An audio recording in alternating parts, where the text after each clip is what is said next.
Alrighty. G'day guys, we are live once again. Thanks for joining us. This is Alex from the Tripod. Obviously you've been with Jacob by himself for the last last 10 days or so. I've been completely off the grid. No cell phone reception or anything for the last week or so. But I have caught up with the NRL now and I'm stoked to be breaking down round 8 this evening. Hopefully we'll find a few more winning best bets. Like you would have seen on the graphic earlier, obviously, if you guys have followed us for the entire season, you're just putting $100 on every single one of our best bets, $50 on every single one of our multis. You are up over $2,000 in pure profit, which is very, very good for only 7 weeks of the NRL. And obviously, some of you guys bet a lot more than that, and you would be up more accordingly. Jacob, how are you, buddy? Good, thanks, man. Yeah, everyone bets a different amount, but at the end of the day, I guess we'll just put a random number like $100, which might be the average bet some people in our group are putting on, just to give you a reference point. And there's no question that we've been making some good money this season. We want to continue doing that. Did you have any stories? Welcome back. You've been far north, a little bit off the grid. I don't know if you've got any funny stories to share with the people, or you just want to get stuck into capping the footy.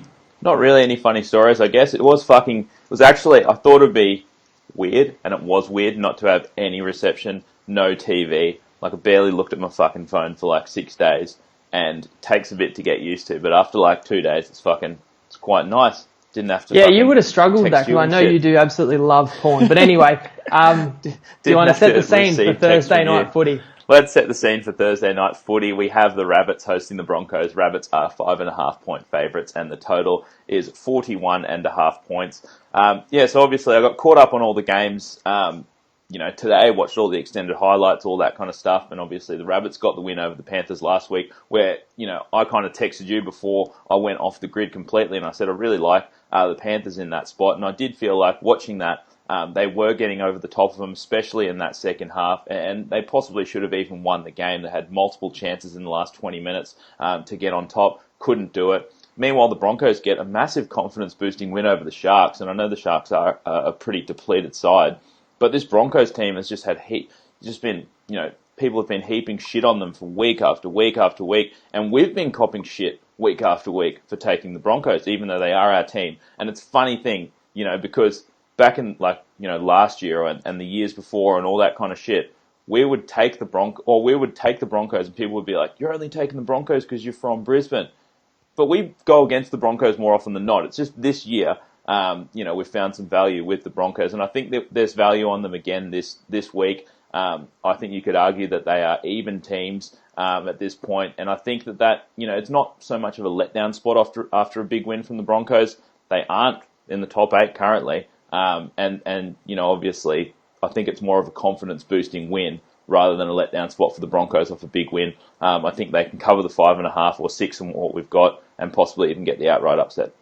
And remind me again, have we got our best bets already showing on this game? Because we are taking a couple. And it's a bit of a running joke that we love the Broncos this year. But yeah, there's been other seasons where people say, "Why do you hate the Broncos?" It's just a matter of us thinking a team is overrated or underrated. That does sometimes mean that we land on them multiple weeks in a row. We do believe the Broncos are value. And you spoke about, the win against the Sharkies wasn't overly impressive because the Sharkies are so depleted. But hey, sometimes you just need an easy kill just to get your form back. And I think it would have done the MILF the world of good. He needs to have some confidence because, of course, the big story into this game, as well as the head coaches, is Nikorima won't play in this one. Sounds like he may not play for Brisbane again. So this Dearden, 18-year-old kid coming in on debut, baptism of fire to come into this one. There will be a lot of pressure on Milford, but he can take the pressure off with his kicking game, as can McCulloch. I think the Broncos forward pack, you got your first game last week where you had Payne Haas, Tavita Pangai Jr. and Matt Lodge all on the paddock together, where they've all, had a bit of a maligned season so far. My big concern with this one, the Bunnies are a legit team, only one loss this year, very good defensively, is the revenge factor, because I think, Seabold built that team up, made him a real contender last year. He wanted to walk out. He wanted to go to Brisbane. Wayne Bennett didn't want to leave Brisbane. So you've got a coach who got kicked out in Wayne Bennett. He wants revenge on the Broncos. You've got a bunch of players down in South Sydney that were walked out on. They want revenge. So I think if anyone's got an edge in this game, it's the Bunnies. But as you spoke about, Broncos can't be mucking around. This is a very winnable game. It should be a great game. We're taking the Broncos as underdogs. Indeed we are. And yeah, I'll just add what you mentioned on Nicarima. Obviously, a lot of people say it's a big deal losing one of your halves. But you also have to think, how many points is he really worth? And as I've said before, I think that those halves are probably one of the bottom few halves in the comp. And the value over replacement, we don't know exactly how good this Dearden guy is going to be. But can he really be, more than half a point worse than Nicarima? Probably not. Big stage for him. Think the Broncos lift here. We've got 3 best bets so far, obviously possibly adding some more in the app tomorrow. We're going to take a mechanical Broncos +6. That's going to end up at $1.85, and essentially, I don't have to explain this again, I guess. But what you're going to do is you're going to take your normal stake. You're going to put 56% of it on the Broncos at +6.5 points. That is $1.79 on Unibet. And you're going to take the other 44% of your stake and you're going to put it on the Broncos +5.5 points. That one is $1.92 on Sportsbet, but make sure you look in the other markets section because you'll get an extra 2 cents there. We're also going to take the Rabbits not to score 3 unanswered tries. That is $1.80 on Bet365. And we're going to take the Broncos over 6.5 points in the first half. That one is $1.85 on Bet365. And as we've said before, personally, I'd just be grabbing Broncos +6.5, $1.79. Great bet right there. But for the purpose of our record keeping, we're taking partially on that, partially 5.5. We won't win if they lose by 6. We'll get money back. But you can win. I think that's a great bet, 6.5 for the Broncos. Yeah, totally agree. Next up, we've got the Cowboys hosting the Titans. The Cowboys are -2 points and 39.5 is the total. No best bets on this one so far. Obviously, the big news, well, I was away, and then I heard stuff coming in, Taumalolo's going to play, and then obviously the odds dropped for the Cows, and as we saw, he didn't play. He's been named in the reserves once again. Maybe when it's your turn to speak, Jacob, you can say what chances you think he is of actually playing, because obviously he is a huge boost, and we say he's probably worth the most out of any forward in a point spread for any team, pretty much. Taumalolo is. But the Titans get Jared Wallace back. That is a big boost as well. 2 absolutely desperate teams, both 2-5, both absolutely have to have this game. Cowboys do have a good home field advantage, but I think that it generally home field advantage, it's a bit stronger when your team is actually winning and there's confidence around and people are showing up to the games and the stadium's pumped. Cowboys are not winning, but I expect them to be up for this one. But the Titans are a good side as well, so it is a very tough one for me, and that's why you can see we have no best bets so far. Yeah, and it is a tricky one because you try and figure out, well, first of all, who's the better team, and Taumalolo is so important, and I spoke about it last week where he was in the reserves. There's so many different things in play. Obviously, will he play or won't he? That's going to affect them. But then even if he does play, is he coming off the bench? Is he playing less minutes? And then even within those minutes he's on the field, is he 100%? Is his match fitness down? Is his kind of tackle busting ability down, first game back? So very hard to judge. I would assume more likely than not he will play because he was nearly able to play last week, just didn't quite get through captain's run. So you'd imagine with another week he will join this team. But the Titans also get back Jared Wallace, get back AJ Brimson, and the Cowboys have lost Tamari Martin. Now that sounds a bit of a scary injury, or he's got, brain bleeding. Yes. I heard migraines at first. I hope he can recover. I don't think it's a huge loss for them because he wasn't really a strength for them at fullback. Correct. They put Kahu back there and Opachic's, a couple of ex-Bronco players in that back line. The back line is a real weakness for this Cowboys team. Whereas the Titans get Philip Sammy on the wing. I think he's actually an underrated, star outside back. So we haven't locked in a best bet on this game because of a bit of uncertainty, kind of like last week. Want a bit more information about Taumalolo. Even then, it's going to be hard. But, the bookmakers aren't far off the mark. 2 pretty even teams that both need this game like blood. Yeah, absolutely. And next up, we've got the Sharks +7.5 points hosting the Storm. 39.5 is the total for the Friday night game. Interesting one. This, I guess, obviously grand final rematch from a few years ago. Storm, yeah, what the fuck? I think that was the biggest favourite of the season last week against the Warriors, and they just eke out a win where they probably shouldn't have really. Get a pen with 5 minutes left, and then obviously slot the field goal there at the death. But I think that's probably not a bad thing. It'll wake the Storm up. They won't want to have a performance like that again, especially against a Sharks team at home that they know can be dangerous. But the issue is, I guess, that the Sharks just got absolutely belted last week, so it's a good spot for the Sharks as well. But they are fucking depleted. Now they've lost Sean Johnson. We can't forget that, Dugan, I don't know, is Dugan not going to play? Is he going to play? He's injured, whatever it is, he's injured. And can't forget that Moylan's out as well. The Storm team is clinical. I think that 7.5 is you'd have to take the Storm at that number. I think they're an absolutely clinical side, and this Sharks team is just a little bit too depleted for mine. Also, 2 days extra rest for the Storm. I think that helps heading into week 8. We've had a few weeks under the belt now, so those few extra days of rest certainly do help at this time of the season. Yeah, I guess the Sharks are slightly bolstered from last week with Nakora back from suspension and Katoa back into the back line. Dugan, we don't know. He's in the reserves and he was scratched just before kickoff last week, but they lose Johnson and Cole Flanagan. Anyway. Flano's son is in there in the halves, so now it's him and Chad Townsend, where they started the season, with so many other playmakers like Moylan and Johnson, as you said. Storm are full strength, although they're choosing to put Curtis Scott in the reserves. He's in the doghouse for one reason or another. This Marion Seve playing in the centres, but he does a job for them. I just want to talk about the last time the Storm played a clinical performance. It was in March. They did not play a clinical game in the month of April, so we're now a month removed, and it was a 32-2 win over the Panthers in Gosford.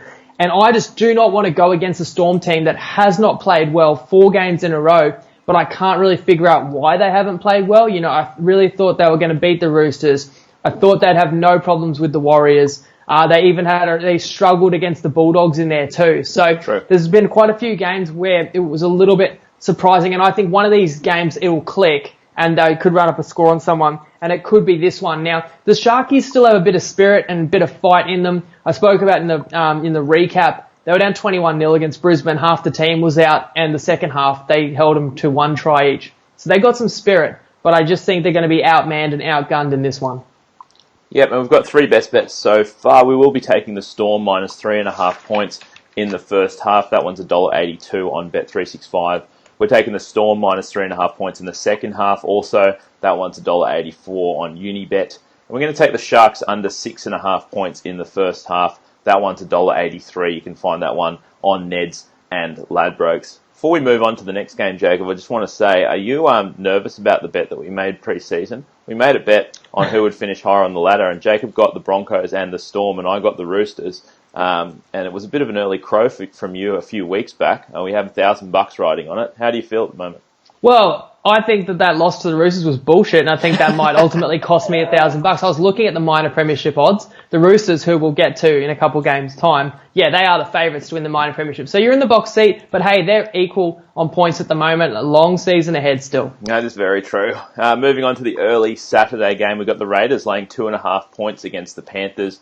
41.5 is the total. And now, if you look on the sheet, it'll say that the Raiders are at home. This one is not in Canberra. This one's in Wagga Wagga, another one of the games that they're taking out to the rural areas, which I think isn't the worst thing. We got to take advantage of that when the Warriors played in Kawana, which was good. But yeah, I really think, and it's another one of those ones. I know I said at the start of the season I was down on the Panthers, but now everyone else is far too down on the Panthers. You look at that roster, it's still very solid. I think that they, not necessarily should have won last week, but definitely had chances to win last week. And if they did, this line would be looking a lot different. Raiders, pretty bad loss to Manly last week. I mean, Manly did play well, despite still, not being full strength, still missing Turbo, all that kind of stuff. But I do just think that these teams are probably equal. I understand that the Raiders have more wins on the board and they've been playing better than the Panthers, but I just can't disregard the talent on that Panthers roster. They're 2-5 as well. It's an absolute desperation spot for them. Canberra are missing Rapana when, and usually we say that like a winger is not worth more than, half a point, but I'd say that Rapana is probably worth half a point. The Panthers get a couple of extra days rest for this one. I really do think that, this game should probably be pick'em on a neutral venue, but we're getting 2.5 with the Panthers. I think it's too many. Yeah, people won't understand that, or some people might not, how you can say these two teams are equal. I mean, the Raiders have won 5 out of 7. The Panthers have lost 5 out of 7. But I agree on talent basis, and what we saw last week, both these teams lost by 4 points. The Panthers were more deserving of a victory. The Raiders were just flat out beat by a Manly team that also lost Cherry Evans basically just after half-time. And the Raiders are weakened by losing a really important outside back, whereas the Panthers have been able to retain and keep relatively injury-free. We get another week of Kick out there, and we've seen what difference he makes to that pack. He is a beast. And it is a huge game for them again. And I think they take a little bit of confidence. Cleary said it was their best performance of the year, even though they lost to the Rabbitohs. But they come into this one, as we said, far lower on the table than where they want to be. It's a neutral venue, close to halfway between the two towns. So no advantage to the Raiders for playing at home. And we're getting points with the Panthers and feel pretty confident the Panthers could easily win this game. Definitely got to take them with the handicap. Yeah, absolutely. And the current line is 2.5. We really do think this line closes under 2, but we've made ourselves a mechanical Panthers plus 4 points, so you get your money back if they lose by exactly 4. And we're getting $1.81 on that one. The way we're going to do it is we're going to put 95% of our usual stake on the Panthers plus 3.5 points. That one is $1.91 on Sportsbet. In the other markets, once again, you get an extra cent, I believe.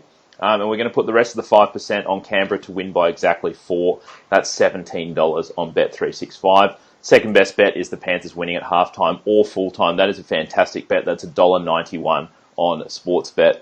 And sorry, I had one more point. I spoke about that game the last time the Storm were clinical a month ago in Gosford. That was against Panthers. I think the fact they've already played a rural game this season and they laid an absolute egg just gives them even more focus going into this one to actually put a good performance up. And a good performance, they should cover that number. Yep, I agree. Next up, we've got Manly laying 2 points, hosting the Bulldogs. 39.5 is the total.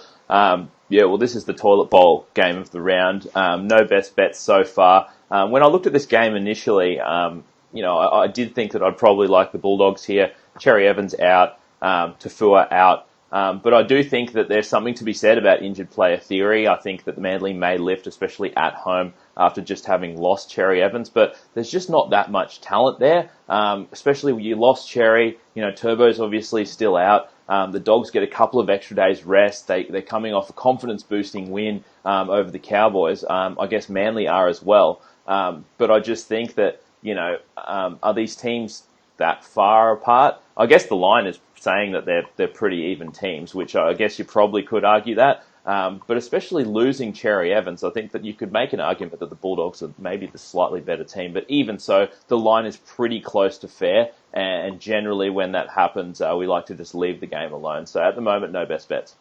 Yeah, Cherry out is a huge loss. Kane Elgee will come back into the team, play with Croker, and Croker was really good for that win. They don't win that game without him on Sunday, but still, it's a big downgrade to your halves. Upgrade to the forward pack, getting Fanua Blake back, and it is funny. Just if you have a second, look at this Manly side, right? The starting lineup, and look at 1 to 17 is one of the most grim lists of names you'll ever see in outside backs, and then look at 8 to 13.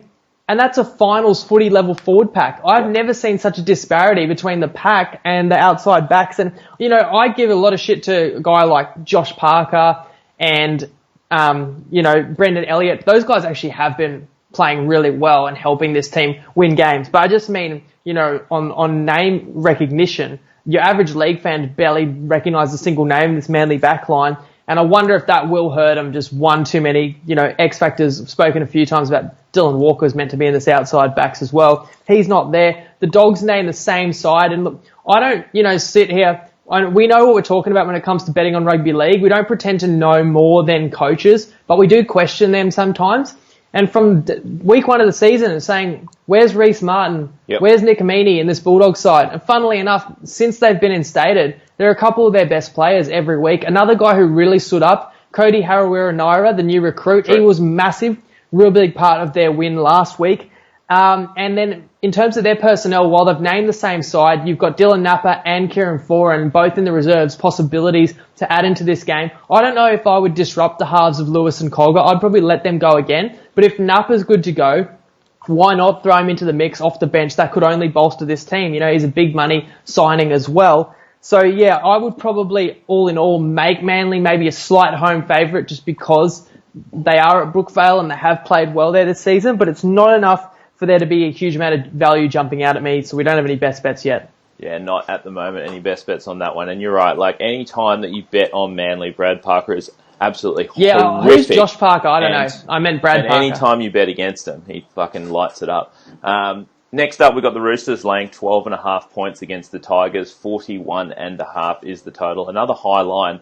And I guess justifiably so. I mean, the Roosters do have the best roster in the comp, and they get Keary back this week. Obviously the Tigers lose Reynolds, but they can just slot in Benji Marshall, who's ready to go now, which is very, very good timing for the Tigers. I think they'll get a boost from that.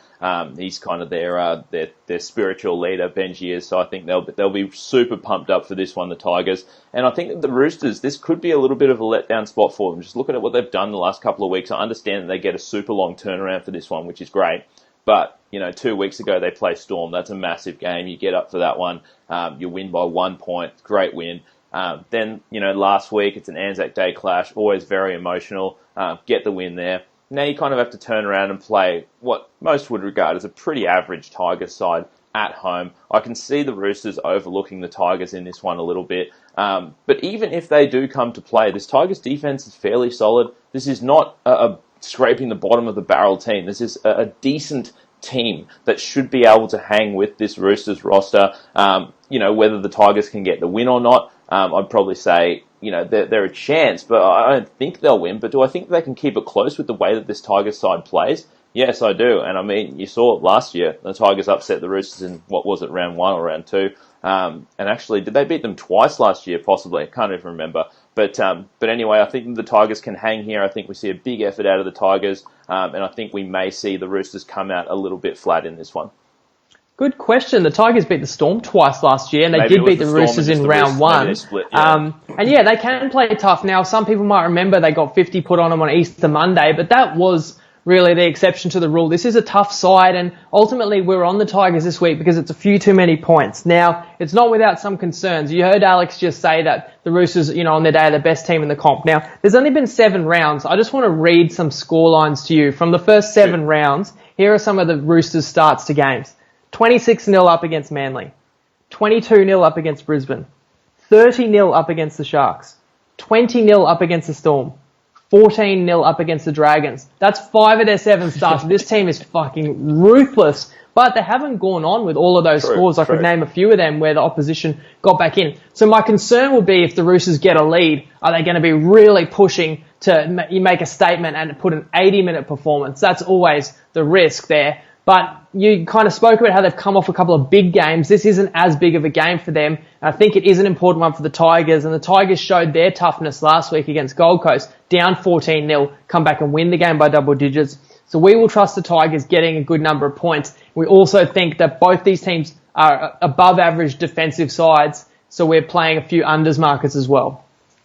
Indeed we are, and I just actually I was just scrolling through my phone, I wanted to see who the Roosters are playing next week just to see if it maybe is a bit of a sandwich spot in terms of a look ahead. And I mean, they are playing the Raiders, so this could easily be a game where, you have 2 tough games, Storm and Dragons, and now you have a shitty Tigers, and you've got to get geared up. And just before you read out these best bets, that reminds me, we're going to go to that game, Roosters-Raiders, because that is at Suncorp Stadium, so not this round, but round 9, Magic Round, all 16 teams playing at Suncorp Stadium, and we've said we can make it on the Sunday. Unfortunately, it's Mother's Day, but the kickoff's from 2 p.m. So if you're coming to Brisbane for Magic Round, if you live in Brisbane, if you were interested in going to the footy, as I mentioned, Roosters, Raiders, and the next one's Bunnies, Cowboys, should be a good fun. And, we don't get many opportunities to connect with people who follow the pod, but if there's anyone out there that wants to have a beer, it would be great to catch up and have a beer. So I put an event in our group if anyone is interested in that. Or if you see our ugly mugs, we might be representing the Tripod shirt. You can say hello on Sunday, because the centre of the rugby league universe will be in Brisbane next weekend, that's for sure.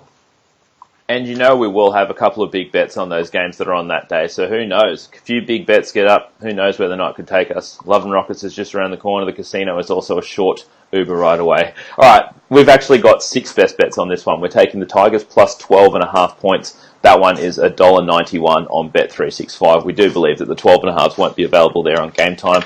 We'll take the Tigers plus 6.5 in the first half. That one's $1.83 on Unibet. We'll take the Roosters team total under 26.5. That's $1.85 on Bet365.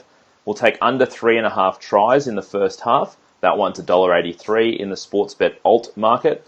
We'll take under 7.5 tries in the game. That one's $1.81, also in the Sportsbet alt market. And we'll take just under 41.5 points for the game. That one is $1.91 on Bet365. So just with some of those, and people should probably know if they've followed along, that with Sportsbet, they'll have the game try line, like in terms of totals or for a team total tries, and they'll have a certain price over under. And then they've got alternative numbers where they've got numbers higher and lower, but they'll still have, that 50-50 number. And quite often the price can be 20 cents difference. Yeah. So that's when we talk about alt. We're talking about looking into the alternative tries total market, and you can find some gems in there. Yeah, absolutely. Next up, we got the Warriors laying 4 points, hosting the Knights. 38.5 is the total. Actually seemed like, now that I think of it, seems like slightly low total. The weather's meant to be fine there, and I guess the Knights have been known to be a little bit of a sieve, but they weren't last week. They get a little bit of a confidence-boosting win for them over the Eels. And the Warriors, yeah. So initially I looked at this game and I thought, minus 4 points on the Warriors.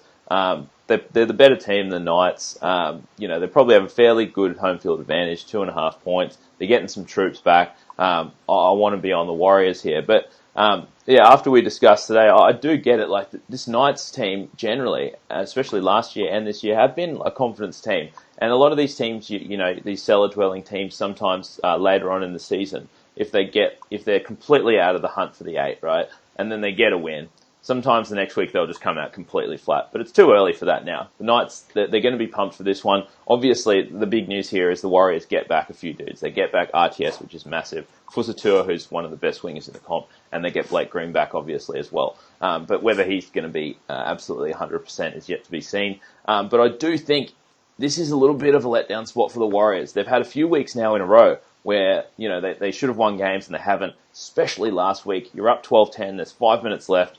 You have a brutal penalty, which in my eyes probably shouldn't have been a penalty awarded against you with 5 minutes left. Storm take the 2 and then go on to win.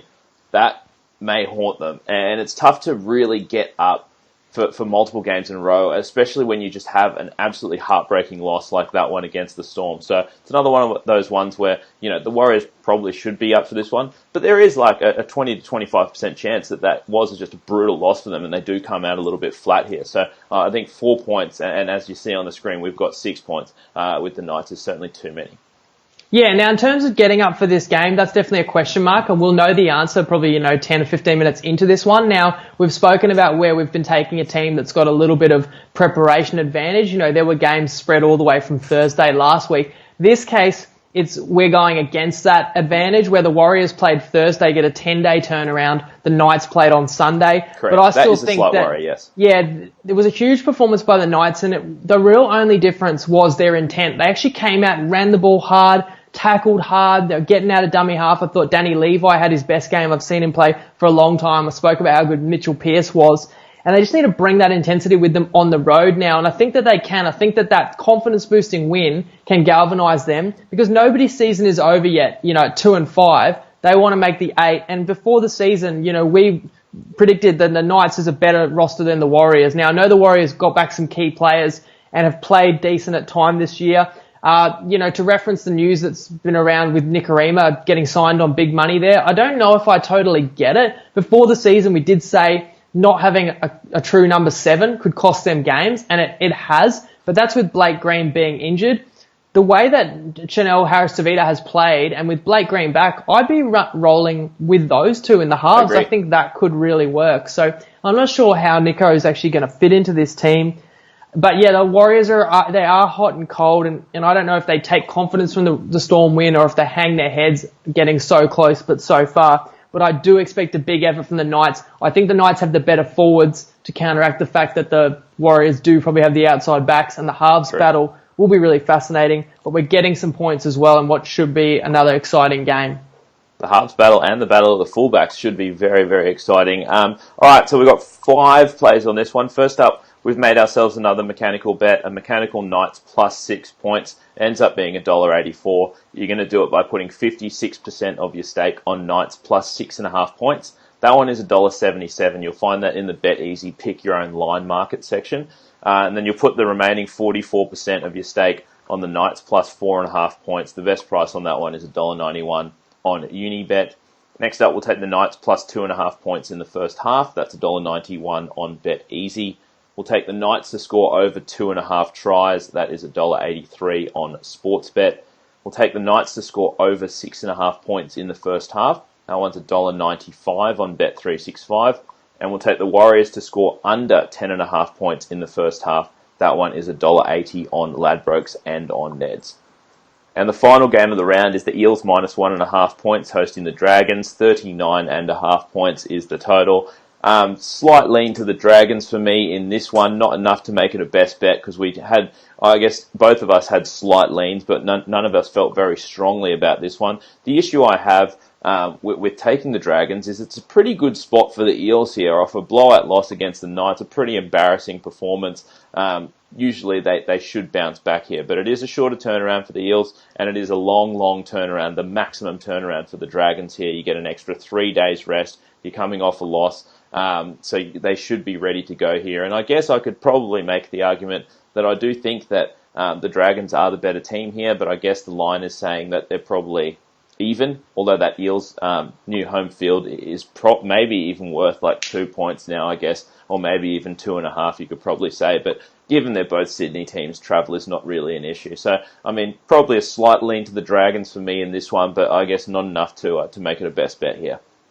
Yeah, the Eels, I think their last 5, they've zigzagged win, loss. And last week we won't hold that against them too much because we knew how big it was for the Knights and we were all over the Knights in that one. So that was always going to be a very tough venue to play at last week. And they didn't come out as hungry as Newcastle, and they were behind the 8 ball from the beginning. They were down 20-0. If anything, you got to kind of be impressed that the Eels did fight back in that one and made us sweat. It was a 1-try game in the second half there. And the Eels can improve on that with Blake Ferguson in the team for another week. But also Daniel Alvaro was scratched before kickoff last week. He's the Eels Player of the Year in 2018. They're already down a couple of forwards that they've lost through injury through the year. So he's a big inclusion.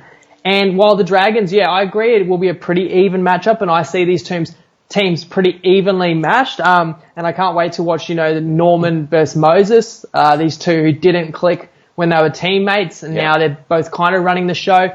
Ben Hunt's injured shoulder is a little bit of an X factor in this one, but this Bankwest Stadium is an X factor as well, because usually you see Parramatta. It's crazy. Oh yeah, and Parramatta versus St. George. You would not say, whoever's at home is going to have a big advantage, but it's a difference in this stadium that's, everyone's raving about, and the people who didn't get to go to the opening on Easter Monday will be keen to get a ticket to this one. I think that the Eels could be invigorated by playing in front of a huge home crowd that they haven't really done for years past. So I think that does swing, the balance for me slightly towards the Eels, but the bookies, odds represent that too. So I don't feel strongly enough that the Eels should be, a big favourite in this one. And you're making the case for the Dragons, and it should be close. So at this stage, we don't have a best bet on that one either. No best bet on that one so far. And that will wrap up the round. How have you been doing it, Jacob? Have you been posting everything that we've given out on the pod straight into the app after we're done here? I did do that last week. I think it's up to you. Otherwise, cool.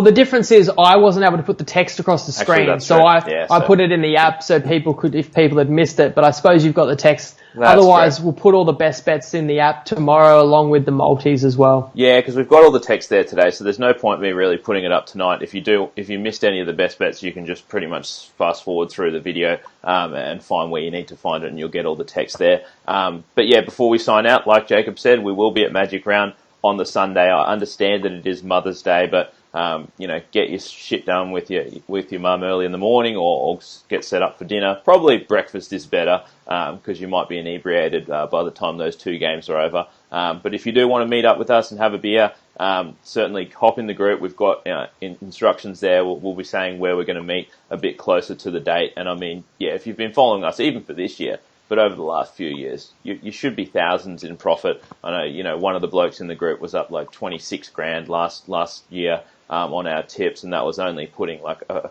or $200 on every single bet. So you can shell out a few $100 to go see the footy with us and have a few beers. It should be a fun time. Well, the tickets aren't anything like that. The tickets are pretty reasonable, 40 or 45 bucks. Plus beers. Oh, yeah. And if we go to the casino. But also, if you're watching this and you're thinking, why the fuck would I want to go and hang out with these two Muppets?